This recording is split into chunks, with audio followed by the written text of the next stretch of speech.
I think kind of punctuated by the Christmas Day attempt and the cargo screening and scanning requirements.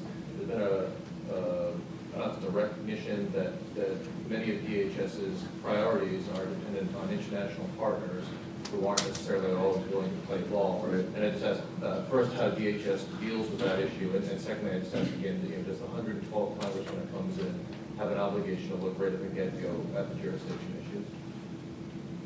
Well, I'm sure the question was a very good statement. First of all, you do have the International Aviation, International Commercial Aviation Organization, and I think you're right, depending on where you go around the world, just the standards of getting on the airplanes vary enormously. I think for us in the United States, Secretary Chertoff worked it hard with European Universal World. I think Secretary Napolitano worked it hard, trying to get some acceptable international standards. I still don't think they're across the board. I mean, they do vary. I don't even think there's a minimal threshold. When it comes to the technology, the biggest concern we have right now is I don't believe that the terrorists would be able to turn a commercial airliner into a weapon. It's still potentially, as you pointed out, with a couple incidents in the past, still a potential target. You deal with the targets two ways. Either you identify the perpetrator who's on the plane. I mean, why the State Department didn't yank that guy's visa remains unclear to me, but if your father dimed you and said you're having been terrorized and you've been communicating with a radical cleric in Yemen, and if you'd have complained, I'd say go talk to your father. That's another story. But it is that kind of technology of detection, to your point, of cargo underneath in the bay. And again, the point Congressman Dent made. You have to be real careful how you embed security in these protocols, but for revenue generating capability of the cargo on these commercial airlines, we'd all be taking training because it wouldn't, not only because you don't like flying, there wouldn't be, there's no revenue. I mean, unless we're going to heavily subsidize the commercial air and not put anything in the hole. So there's still a lot of room in my mind for encouraging emerging technologies. And the process is just so cumbersome. I don't know why from time to time the agencies don't just have a runoff. You got technology, you got technology, you got technology. I'll say I can do the same thing. Well, we can all be from Missouri. Show me. And if it works, I like it. If it doesn't work, get out of here, refine it, and come back again. But we don't do that. And I think, again, and you're trying to manage the risk, not going to have too many more people out doing the business of Homeland Security and the work under the department. We're always going to have men and women in uniform. I think technology is the answer, but it's just so cumbersome and so difficult for people to make decisions. And frankly, I think it would make it a lot easier for people inside these agencies if there was periodically we had more of these competitions. You all alleged to have a capability. Pull together an independent science board.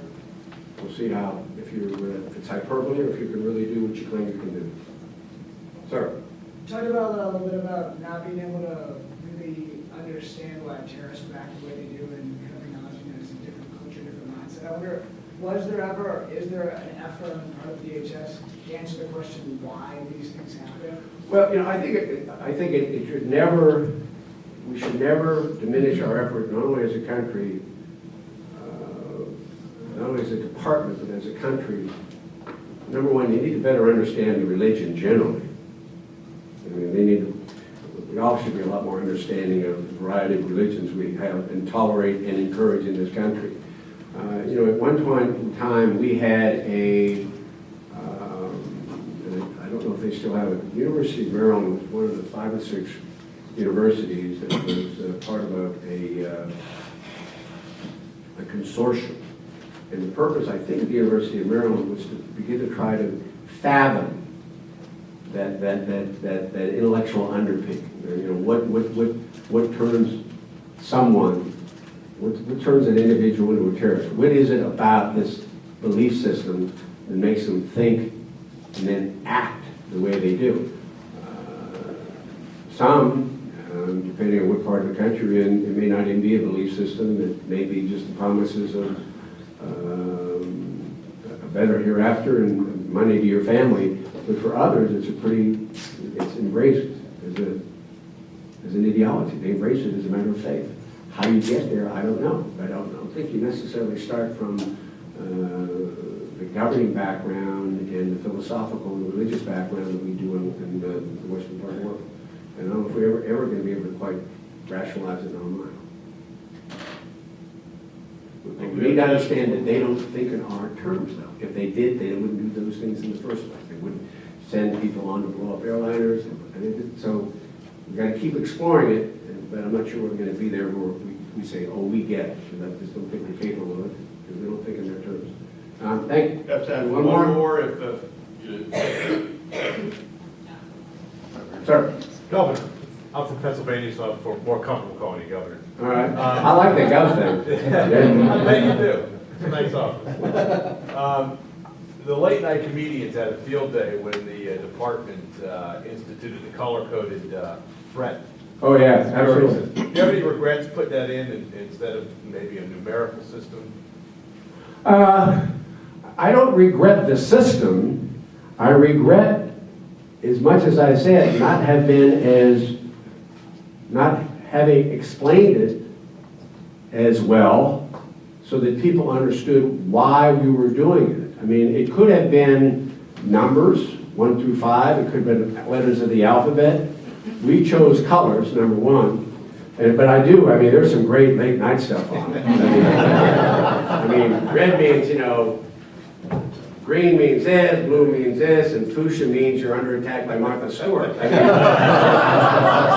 mean, some great stuff out there, but there were two things, and I think that probably this administration may have discarded it. I don't know if it's their prerogative, but remember, 9/11, no blueprint.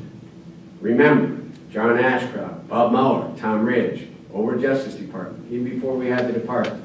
Remember, we would get together and sing off the same song sheet. Our intelligence community believes that there is a threat, an imminent threat of attack on America in the next couple of days based on what we've learned. We want Americans to be alert, to be aware. Have a good day. I mean, that didn't translate very well. And after like the third exercise, I went down, I had a tremendous guy working for me at the time, Lieutenant Colonel John Fenzel, the only soldier to testify against Milosevic, special operations guy, tough as nails, John Wayne guy.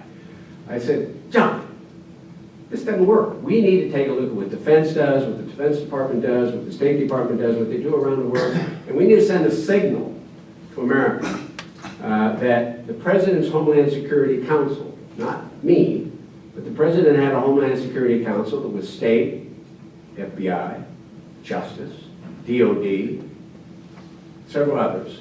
We look at the intelligence, and if there was a consensus within that group that it warranted alerting the public, and then, so that was part of the process that you may have just heard that for the first time today. We said it a gazillion times, but nobody was listening. That's okay, maybe I wasn't as strong an advocate for it.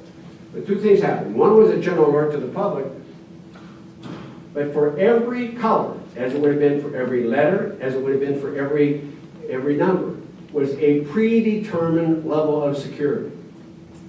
So if you're at 1 or green, you do this. If you're 2, you do this, all the way up and down. It never quite got across. And frankly, we did that because the state locals are saying, all right, now that you've told us there's a threat, what kind of threat is it? What do we need to do to respond to that threat? That's why we figured gradations. And that's also why we figured if we did it the right way, it was in August of 2004 when we went up, but we only went up in New Jersey, New York, and in Washington. So you could use it surgically, and now it hasn't gone up, and for whatever reason, that's good. It was intelligence-driven. It was driven by a consensus within the Homeland Security Council. Well, I'll tell you one quick story and I'll get out of your way. I remember having that meeting in the Situation Room, lower level of the White House. I'm walking upstairs to share the conclusion with President Bush as to what we're going to do, and they're already reporting it on CNN. I'll never, ever figure that one out. We managed to get the rest of them, beat the rest, immediate to the rest of them, they'll never figure that out. But that's how the process was designed, and we need it. We've had some conversations with Secretary Napolitano, maybe go from 5 to 3. You know, right now, I think they're got their focus on that. Thanks for the nice question, I appreciate that. Thank you very much for your attention.